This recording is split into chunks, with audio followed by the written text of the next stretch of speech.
Hello दोस्तों, मैं Sarla Yadav SY Hindi platform channel पर आप सभी का हार्दिक अभिनंदन करती हूं। और आज की इस वीडियो में हम लेकर आए हैं हिंदी नवजागरण और सरस्वती। हिंदी नवजागरण और सरस्वती, तो ये मैंने असिस्टेंट प्रोफेसर का सिलेबस भी अपने SY हिंदी प्लेटफॉर्म चैनल पर शुरू कर रखा है।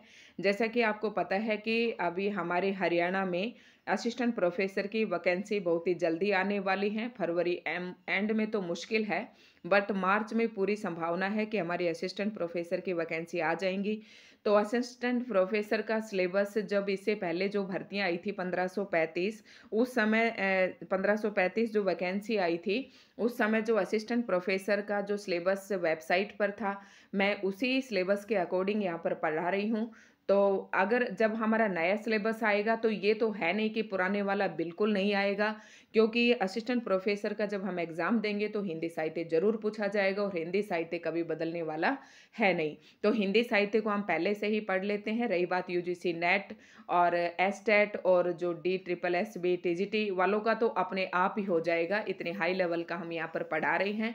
तो TGT PGT के एग्ज़ाम जो प्रतियोगी परीक्षाएं हैं वो तो आपकी आसानी से क्वालिफाई हो जाएंगी। तो आज का ये टॉपिक है, इसमें ये ऑब्जेक्टिव वाले बच्चे ये ना सोचे कि इसमें हमारे किसी काम का नहीं है। ये आपके भी इसमें कई महत्वपूर्ण आपको इन्फॉर्मेशन मिलने वाली हैं इस वीडियो में। और सब्जेक्टिव के लिए तो ये महत्वपूर्ण है ही है। BA ऑनर्स MA वाले स्टूडेंट के भी ये टॉपिक है। तो शुरू करते हैं, हिंदी नवजागरण और सरस्वती। अब आप यहाँ देखेंगे कि सरस्वती किसका नाम है। तो सरस्वती एक पत्रिका है जिसका संपादन 2000 सन 2000 में प्रारंभ हुआ था। 2003 में महावीर प्रसाद द्विवेदी जी ने इसका कार्यभार संभाल लिया था। और हिंदी नवजागरण आपको पता है द्विवेदी युग को कहा जाता है, हिंदी नवजागरण। तो द्विवेदी युग में सरस्वती पत्रिका का क्या महत्व रहा, तो वो आज इस वीडियो में हम पढ़ने वाले हैं। शुरू करते हैं आज की वीडियो को।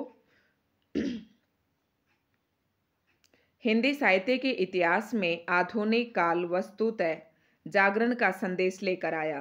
आपको पता है कि जो हमारा आधुनिक काल है, हिंदी साहित्य को 4 भागों में बांटा जाता है: आदिकाल, भक्ति काल, रीति काल और आधुनिक काल। तो आधुनिक काल हम पढ़ रहे हैं कविता के विकास क्रम में, और ये जो टॉपिक है द्विवेदी युग के अंतर्गत आता है। तो द्विवेदी युग के में है जो हमारा आधुनिक काल था, वो जागरण का संदेश लेकर आया था। आधुनिक काल 1850 से भारतेंदु युग की शुरुआत होती है।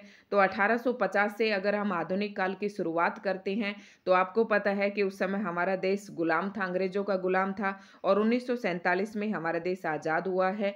तो उस समय क्या था, जब हम गुलाम थे, उस समय समाज में क्या दशा थी, लोगों को किस प्रकार से जागृत किया जाए, देशभक्ति के लिए प्रेरित किया जाए। और इस प्रकार के जो प्रयास है, कवियों ने अपनी पत्रिकाओं के माध्यम से और अपनी रचनाओं के माध्यम से प्रयास किया।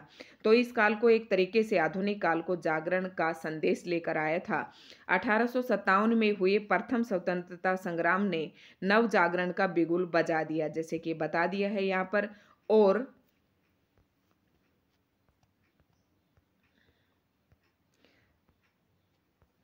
भारतीय जनमानस में देशभक्ति, स्वतंत्रता, राष्ट्रोत्थान,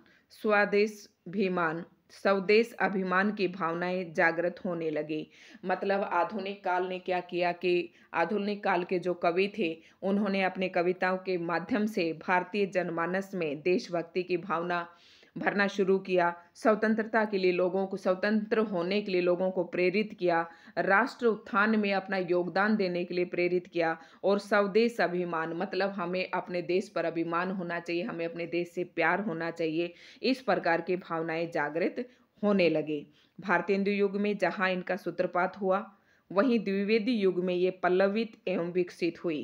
कह रहा कि ये जो भावनाएं थी, इनका जो सूत्रपात है वो तो भारतेंदु युग में हो चुका था, लेकिन इनको फलने फूलने का, जो विकसित होने का जो स्थान मिला, वो द्विवेदी युग में मिला। डॉक्टर रामविलास शर्मा ने इसीलिए हिंदी नवजागरण को हिंदू जाति का जागरण माना है। मोस्ट इम्पोर्टेंट प्रश्न है यहाँ से TGT वालों के, PGT वालों के लिए, और ऑब्जेक्टिव के लिए सीधा प्रश्न बनता है कि डॉक्टर रामविलास शर्मा ने हिंदी नवजागरण को हिंदू जाति का जागरण माना है। तो पूछ दे कि हिंदी नवजागरण को हिंदू जाति का जागरण किसने माना है? तो रामविलास शर्मा ने माना है। और इस नव जागरण की लहर को जन जन तक पहुंचाने में सरस्वती पत्रिका का विशेष योगदान है।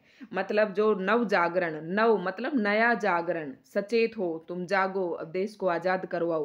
तो नव जागरण की जो लहर थी ये जनता तक पहुंचाने में सबसे महत्वपूर्ण भूमिका अदा की सरस्वती पत्रिका ने। इसके अतिरिक्त और कौन कौन सी पत्रिकाएं थी? प्रभा, मर्यादा पत्रिका को भी इसका श्रेय जाता है। अब हम यहाँ पर, आपको पता है नवजागरण काल और सरस्वती पढ़ रहे हैं, तो सरस्वती पत्रिका का नवजागरण काल में क्या मतलब महत्व था, वो सब हम यहाँ देख रहे हैं। सरस्वती का प्रकाशन सन 1900 ईस्वी से प्रारंभ हुआ।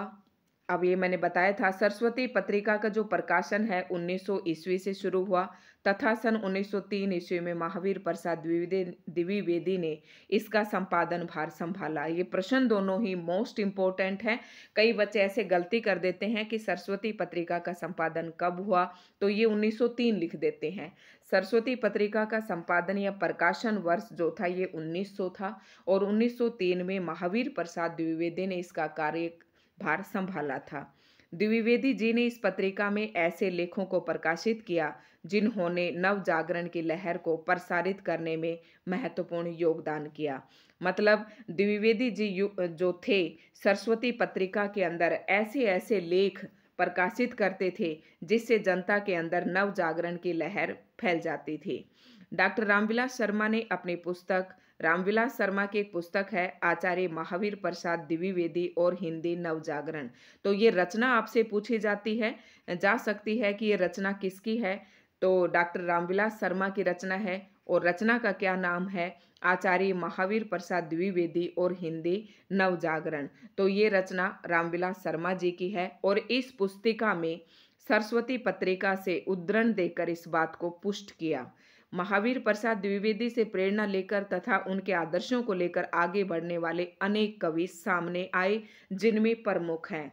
तो मतलब महावीर प्रसाद द्विवेदी जी ने कई अच्छे काम किए थे कि जो कवि थे उनको विविध विषयों की तरफ प्रेरित किया और जो हमारी हिंदी की बुरी दशा थी, हिंदी का परिष्कृत रूप हमारे सामने नहीं था, हिंदी को जैसे तैसे तरोड़ मरोड़ कर लोग प्रयोग कर रहे थे, कवि प्रयोग कर रहे थे, तो हिंदी में भी काफ़ी सुधार किया। वर्तनी की दृष्टि से, व्याकरण की दृष्टि से महावीर प्रसाद द्विवेदी जी ने अपनी सरस्वती पत्रिका के माध्यम से हिंदी की स्थिति को सुधारा। और इसीलिए महावीर प्रसाद द्विवेदी जी से प्रेरणा लेकर अनेक कवि हमारे सामने आए, जिनमें प्रमुख थे मैथिली शरण गुप्त, गोपाल शरण सिंह, गया प्रसाद शुक्ल स्नेही और लोचन प्रसाद पांडे आदि। यही नहीं, अपितु बहुत सारे ऐसे कवि जो पहले ब्रज भाषा में कविता लिख रहे थे तथा उनकी विषय वस्तु एवं शैली प्राचीन पद्धति पर थी।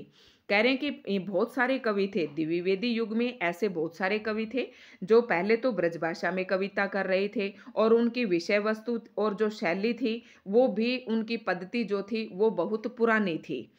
लेकिन अब द्विवेदी जी एवं सरस्वती से प्रेरित होकर काव्य के चिर परिचित उपादानों को छोड़कर नए विषयों पर खड़ी बोली में कविता लिखने लगे। कितनी अच्छी पंक्तियां हैं कि जो कवि थे द्विवेदी जी से प्रेरित होकर उन्होंने क्या किया कि जो अपनी विषय वस्तु थी, जो पुरानी उनकी शैली थी और जो ब्रज भाषा थी उसे छोड़कर और हिंदी के जो नए खड़ी बोली में ये कविताएं लिखने लगे। ऐसे कवियों में कौन प्रमुख थे? अयोध्या सिंह उपाध्याय, हरिओद, इन्हीं का ये उपनाम है, श्रीधर पाठक, नाथुराम शर्मा शंकर तथा राय देवी प्रसाद पूर्ण। ये जितने भी कवियों के नाम मैं बता रही हूँ ये सभी द्विवेदी युग के कवि हैं और द्विवेदी युग के सभी कवियों की जो रचनाएं हैं वो मैं डाल चुकी हूँ। इन सभी कवियों की कविताएं नवजागरण, राष्ट्रीयता, स्वदेश अनुराग एवं स्वदेशी भावना से परिपूर्ण है। अब आगे क्या है, द्विवेदी युग का महत्व बता रहे हैं। ये द्विवेदी युग में केवल भाषा क्षेत्र में ही परिवर्तन नहीं हुआ, अपितु छंदों के क्षेत्र में भी परिवर्तन हुआ।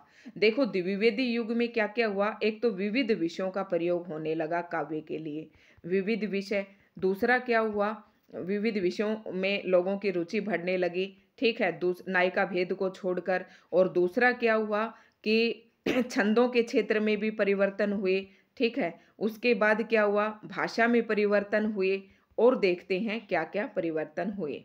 तो छंद में क्या था कि अभी तक लोग छंद में अपने मतलब अपनी बात को अतिशयोक्तिपूर्ण कह रहे थे छंदों का प्रयोग कर करके, लेकिन अब परंपरागत छंद प्रयोग के साथ साथ संस्कृत के वर्ण व्रतों का प्रयोग भी कविगत प्रचुरता से करने लगे थे। मतलब छंद के साथ साथ जो संस्कृत के वर्ण व्रत थे उनका भी प्रयोग करने लगे थे। सरस्वती पत्रिका ने कवियों की एक नई पौध तैयार की। उनकी प्रेरणा से अनेक कवियों ने नवीन विषयों पर कविता लिखी। उनके एक निबंध से प्रेरित होकर मैथिली शरण गुप्त ने, देखना ये पंक्ति बहुत ही महत्वपूर्ण है, उनके एक निबंध से प्रेरित होकर मैथिली शरण गुप्त ने चिर उपेक्षित उर्मिला, चिर उपेक्षित इसका मतलब क्या है कि आपको पता है रामायण के पात्रों पर, रामायण पर और राम पर, सीता पर, जैसे वैदेही वनवास, इस प्रकार की तो बहुत सारी रचनाएं लिखी गई, लेकिन एक पात्र था इसमें उर्मिला जो लक्ष्मण की पत्नी थी, उसको उसकी हमेशा उपेक्षा की गई क्योंकि राम के साथ सीता वनवास चली गई थी, लेकिन देखो और लक्ष्मण भी चले गए थे, तो वियोग तो उर्मिला ने भी झेला था, जो कि किसी भी कवि का इस पात्र की तरफ ध्यान नहीं गया कि इसकी तरफ कोई रचना की जाए। तो मैथिली शरण गुप्त ने क्या किया, चिर उपेक्षित मतलब बहुत लंबे समय से ये उपेक्षित पात्र था, इसकी तरफ किसी का ध्यान नहीं था, तो उसके महत्व को देने हेतु साकेत नामक महाकाव्य की रचना की। मैथिली शरण गुप्त ने किसकी रचना की, साकेत की। तो साकेत में उर्मिला के विरह वर्णन का क्या है, सारा वर्णन है। उन्होंने महावीर प्रसाद द्विवेदी की प्रेरणा को निम्न पंक्तियों में स्वीकार करते हुए अपनी कृतज्ञता ज्ञापित की है। कृतज्ञता क्या होती है कि जब हम कोई हमारा उपकार करता है तो हमें उस उपकार को मानना चाहिए, मतलब उस उपकार मीन्स भलाई को मानना चाहिए, स्वीकार करना चाहिए। तो महावीर प्रसाद द्विवेदी जी ने प्रेरणा दी किसको, मैथिली शरण गुप्त को, और मैथिली शरण गुप्त ने उस प्रेरणा की कृतज्ञता प्रकट की निम्नलिखित पंक्तियों के माध्यम से। करते तुलसीदास भी कैसे मानस नाद, महावीर का यदि नहीं मिलता उन्हें प्रसाद। करते तुलसीदास भी कैसे कह रहे कि कैसे मानस नाद कर पाते यदि उन्हें महावीर प्रसाद द्विवेदी जी का प्रसाद नहीं मिल पाता, अर्थात महावीर प्रसाद द्विवेदी जी की कृपा नहीं मिल पाती। खड़ी बोली को परिमार्जित करने, संस्कारित करने तथा व्याकरणिक शुद्धता प्रदान करने में सरस्वती पत्रिका का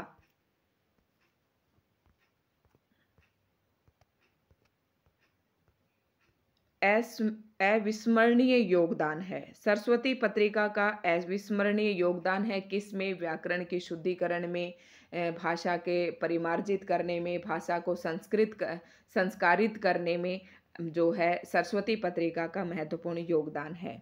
आचार्य द्विवेदी के भाषा परिष्कार पर टिप्पणी करते हुए आचार्य रामचंद्र शुक्ल ने लिखा है, क्या लिखा है, खड़ी बोली के पद्य विधान पर द्विवेदी जी का पूरा पूरा असर पड़ा। पद्य मीन्स जो हमारी कविताएं की रचना की जा रही थी, खड़ी बोली के पद्य विधान पर द्विवेदी जी का पूरा पूरा असर पड़ा। कवियों, बहुत से कवियों की भाषा स्थिर और अव्यवस्थित होती थी। देखो ये बात रामचंद्र शुक्ल जी भी स्वीकार कर रही हैं कि भारतेंदु युग से पहले, द्विवेदी युग से पहले जितने भी कवि थे जो रचनाएं कर रहे थे, उनकी जो भाषा थी वो अव्यवस्थित थी और स्थिर थी। द्विवेदी जी ऐसे कवियों की भेजी हुई कविताओं की भाषा आदि दुरुस्त करके मतलब सरस्वती में छापा करते थे। कह रहे हैं रामचंद्र शुक्ल जी कहते हैं कि जो कवि अपनी रचनाएं लिखकर प्रकाशित करने के लिए महावीर प्रसाद द्विवेदी जी के पास भेजते थे, महावीर प्रसाद द्विवेदी जी उन रचनाओं को, उनकी रचनाओं की भाषा का शुद्धिकरण करते थे, ठीक है, और उसे दुरुस्त करके ही मतलब सरस्वती में छापते थे। इस प्रकार कवियों की भाषा साफ होती गई और द्विवेदी जी के अनुकरण में अन्य लेखक भी शुद्ध भाषा लिखने लगे। वस्तुतः सरस्वती पत्रिका ने भाषा और साहित्य दोनों ही क्षेत्रों में परिष्कार किया। परिष्कार मतलब शुद्धिकरण किया। सरस्वती पत्रिका ने क्या किया, एक तो भाषा में भी परिष्कार किया मतलब शुद्धिकरण किया, और साहित्य में भी शुद्धिकरण किया। इसके माध्यम से ज्ञान का प्रचार प्रसार हुआ, कितने ही नए लेखक और कवि प्रकाश में आए, भाषा संस्कार हुआ, समाज सुधार, देश प्रेम, चरित्र निर्माण की भावनाएं विकसित हुई, देशभक्ति एवं राष्ट्रीयता की चेतना विकसित करने में भी इस पत्रिका का विशिष्ट योगदान है। तो द्विवेदी युग की अगर हम प्रवृत्तियों पर ध्यान दें तो ये सारे पॉइंट उसकी प्रवृत्तियों में भी आप लिख सकते हैं। तो ये था हमारा आज का टॉपिक, बहुत ही महत्वपूर्ण था। और यहाँ से हमने हिंदी नवजागरण और सरस्वती, यहाँ से हमने शुरुआत की थी आज की इस वीडियो की। हिंदी नवजागरण और सरस्वती, मतलब नवजागरण में सरस्वती पत्रिका का और महावीर प्रसाद द्विवेदी जी का यानी कि उनके युग का क्या योगदान था, ये आप सारा यहाँ पर देख सकते हैं। तो इस पर तो मैंने एक वीडियो पहले ही बना दी थी, द्विवेदी युग और महावीर प्रसाद द्विवेदी व उनका युग, इस पर मैंने एक अलग वीडियो बना दी थी, वो आप देख सकते हैं।